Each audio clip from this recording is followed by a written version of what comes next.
In today's world, people feel lost in a sea of ideas. Which ones should we accept? Stay tuned because you're listening to Veracity Hill, striving for truth on faith, politics, and society. Here is your host, Kurt Jaros. Well, I am joined here by the highly esteemed philosopher, scholar, king of sorts, Gary Habermas. Yeah. Gary, thanks for joining me today. Glad to be with you, Kurt. All right, so let's talk about creeds in the New Testament.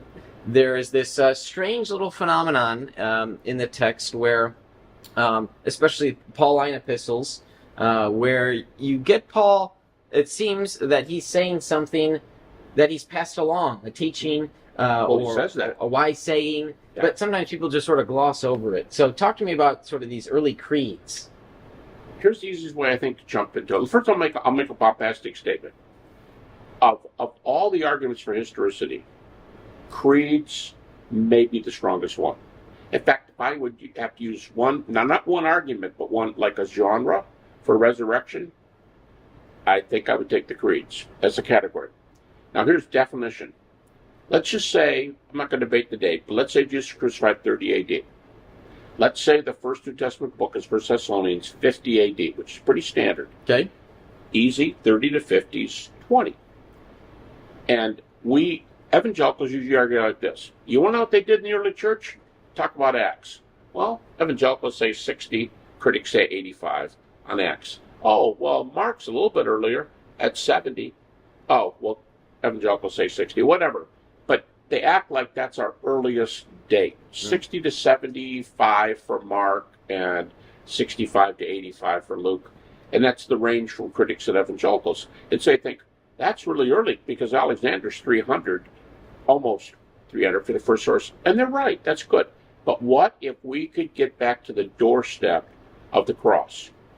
And so here's the way I present the creeds. The creeds that we have, by definition, because they're in the books that are in the 50s, so they, by definition, start about 30 AD. A number of scholars say they're already starting up within weeks of the cross, and majority of them, maybe all of them, are already around by 50. So it's a 20-year window from the cross on. So Mark's great at 40. Acts, even if you take a late date, is great at 55. How would you like 3? How would you like, oh no, I got a late date, 20. That's what the creeds do. And even conservative scholars can't ignore them. Because, as I said to one who years ago said, I don't like this creed stuff, it's sources behind sources. I go, look, every gospel has sources behind it. Luke says he's got sources behind it. Yeah. We know there's sources, and here's the bigger refutation. You mentioned it. Paul says twice, I gave you what I was given. And I call that an ancient footnote. Paul's telling you, this isn't mine.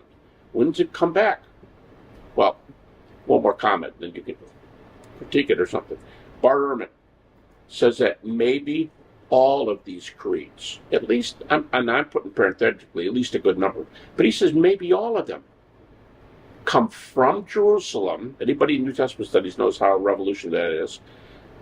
They may all have originated from Jerusalem, and they may have been in existence when Paul was on his way to Damascus. Wow.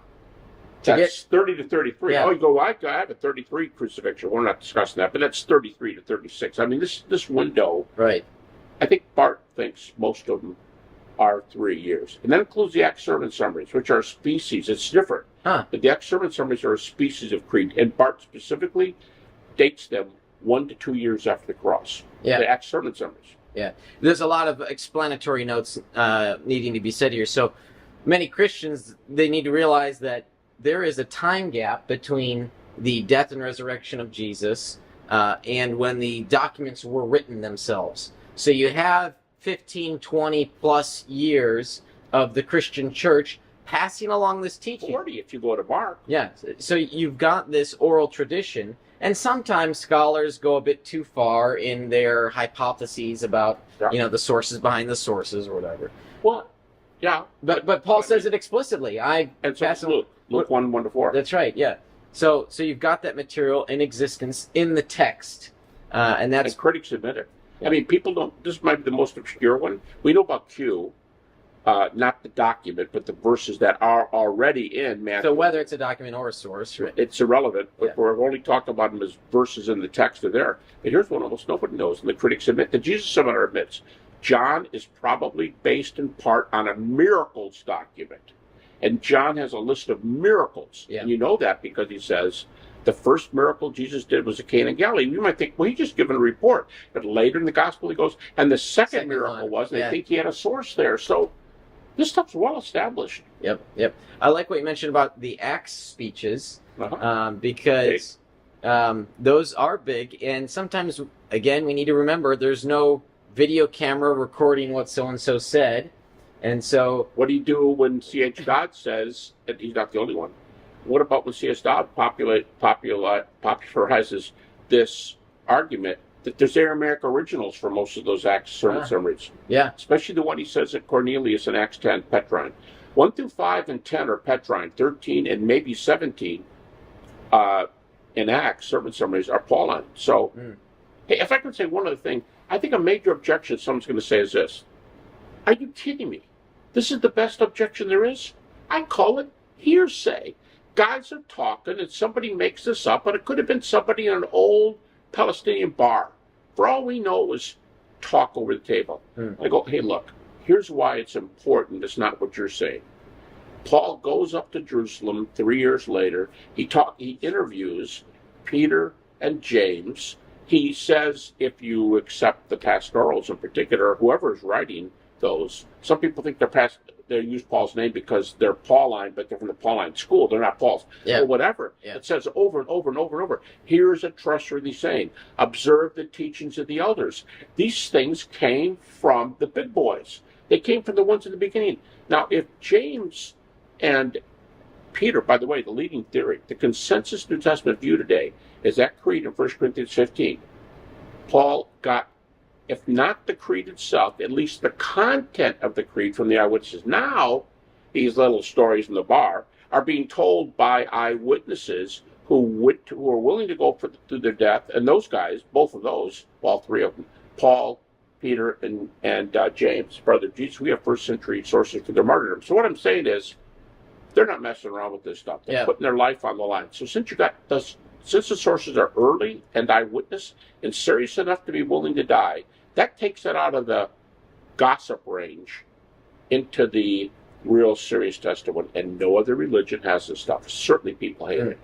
And the spread of the teaching of the church, too, goes beyond the canon of the New Testament. If we look, say, at the church fathers, or the teachings of the apostles, the Didache, that has Q material in it. Some people are dating that now in the last third of the first century. Yeah. And I think it's Papias, perhaps, that cites quite a bit from material unique to Matthew.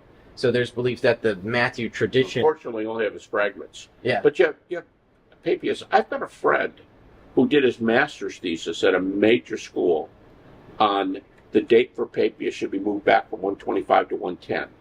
But you'll have for sure Clement at 95, Ignatius at 107, and Polycarp at 110. And you even Rudolf Bultmann, who, by the way, says these creeds go back to the earliest, he says the earliest church. But whenever you got Bultmann saying they go back to the earliest church, and he's a severe critic, he goes, and of course they were Hellenistic. When he can't deal with the force of the data, they become Hellenistic. And today that argument is thrown out totally. Right. But what I'm saying is even Bultmann, and Bultmann lists a creed in Ignatius as authoritative, 107. Bultmann does. So yeah, you're right, it goes beyond. You got at least those four guys. Yep.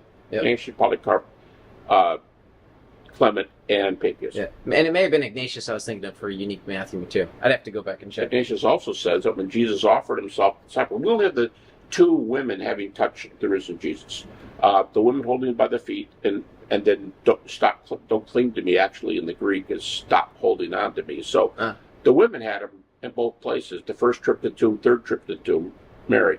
But never since the disciples touched him. Ignatius, just after the end of the canon, 7 years after what we often say, 100 AD, 7 years later, Ignatius said, I think he's quoting Luke 24, not positive, but he says, when Jesus put himself out there and said, touch me, they did. That's an Ignatius. Yeah, yeah. This is good stuff. Yeah, it's a way of getting to the eyewitnesses and the material And early. and very early. It's a way There's of dating nothing like this in any other religion in the world where it's an early eyewitness combination. Nobody's on the block with the data. Yeah, I mean, that close. You think, like, even with Islam, you're dealing with the disciples sort of recognizing and, what Muhammad was teaching. And that's decades later. But this is like, within, or as some say, within weeks of the events. Well, hey, I can give you a list of guys that say within weeks. Yeah. They're big time. James D.G. Dunn says months. And since Jesus was crucified in the spring, it could have been the same year. Larry Hurtado, before he passed away, said the events happened days after, and they reported it immediately. So Larry Hurtado has days. Dunn has a few months. Bauckham is right in there with that same early time. And they're not the only one. A guy named Ware says this is the consensus view now, that it's all in that early period by the time Paul went to Jerusalem, +3. Yeah, yeah. And he's talking to the right guys. Paul knows how to do research. It's not a footnote. This you really see this shift in the scholarship, even from the past, from the modern era, past 200, 150 years. It was all mythology. And now we're like, hey, wait a second. No, this is historical reportage that's going on, and we see it in the text. You see, on a little slightly different topic, I saw a guy just the other day, a critic, going, well, some people say it's only this, but the provenance of who it comes from and blah, blah, blah, blah, blah, makes this a new ballgame. And again, I emphasize, even if he didn't get the creed in Jerusalem +3, he got the content of the creed. How do you know? Well, because the whole book of Galatians is about the nature of the gospel. And in Galatians chapter 2, when he goes back 14 years later, which still predates 1 Thessalonians, when he goes back 14 years later, he specifically laid the gospel on the table, and Paul never defines the gospel where the death and resurrection are present. Yep. So, Gary, this has been great. Thank you so much for your time. God bless you. Oh, hey, great talk. Thanks for brought out some good things. Great. Thank you. You've been listening to Veracity Hill, striving for truth on faith, politics, and society. This is a listener-supported program. For more resources, including past shows, visit veracityhill.com.